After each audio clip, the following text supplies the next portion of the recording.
भाजपा कार्यालय में मंगलवार को बीजेपी प्रदेश अध्यक्ष किरण देव ने प्रेस वार्ता लेते हुए कहा कि कांग्रेस ने 25 जून 1975 में देश में आपातकाल लगाकर देश में अधिनायकवाद को बढ़ावा दिया था तथा संविधान की हत्या की थी। किरण देव ने कहा कि तत्कालीन प्रधानमंत्री इंदिरा गांधी ने ऐसी स्थिति में आपातकाल लगाया था जब देश की सुरक्षा को कोई गंभीर खतरा नहीं था, जबकि संविधान की धारा 352 के अनुसार आपातकाल तभी लगाया जा सकता है जब देश की सुरक्षा को गंभीर खतरा हो या युद्ध हो या फिर बाहरी आक्रमण या फिर सशस्त्र विद्रोह हो।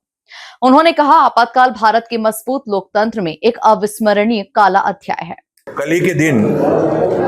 1975 में और कांग्रेस के लोकतंत्र पर कुठाराघात के 50 वर्ष पूर्ण हो रहे हैं। कल ही के दिन 25 जून 1975 को तत्कालीन प्रधानमंत्री श्रीमती इंदिरा गांधी ने जिस तरीके से पूरे देश को आपातकाल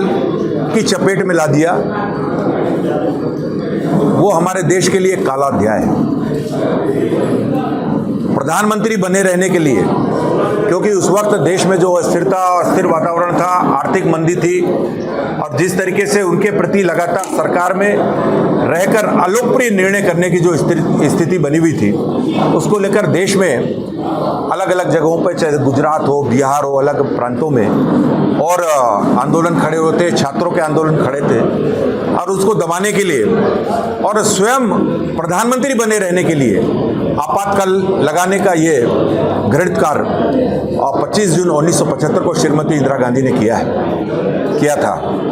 50 वर्ष कल उनके पूरे हो रहे हैं। आज संविधान की दुहाई देते हैं उसी दल के कार्यकर्ता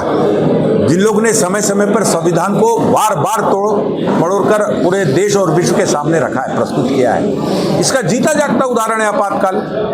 सारे विरोधी दल के नेताओं, कार्यकर्ताओं को और जेल में ठूसने का काम अकारण, बिना किसी मामले मुकदमे के, और मीडिया ग्रुप को पर पाबंदी, लिखने पर पाबंदी, बोलने पर पाबंदी और जो लोकतंत्र के तीनों स्तंभ है और उनको तक इस परिधि में लाकर जिस तरीके से लोकतंत्र की हत्या करने का काम किया है, कल उसके 50 वर्ष पूर्ण हो रहे हैं। ये वही कांग्रेस है। और आज के समय पे जिस तरीके से कांग्रेस इसी संविधान के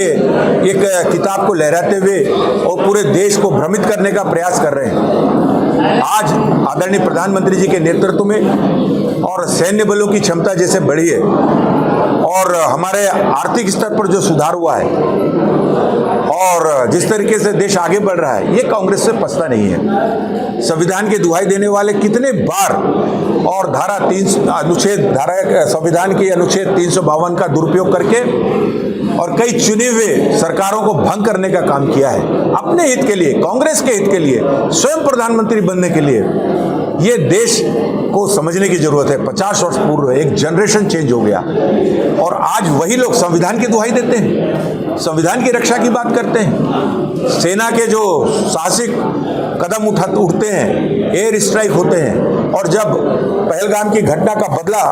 पड़ोसी देश पाकिस्तान पर सेना घुसकर एयर स्ट्राइक के माध्यम से आतंकवादी ठिकानों को समाप्त करने की बात होती है, तो यही कांग्रेस के नेता सेना पर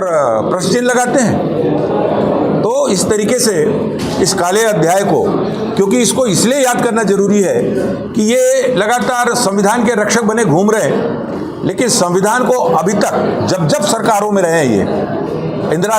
श्रीमती इंदिरा गांधी के समय से लेकर अब तक जब जब ये रहे, तब तक व्यापक पैमाने पर देश ने भ्रष्टाचार को देखा है, अत्याचार को देखा है और कि इनके निर्णय देश हित से कम बल्कि कांग्रेस के हित में और अपनी सत्ता बचाए रखने के हित में, सत्ता लोलुपता में, और ये संविधान को इन्होंने कितनी बार तोड़ा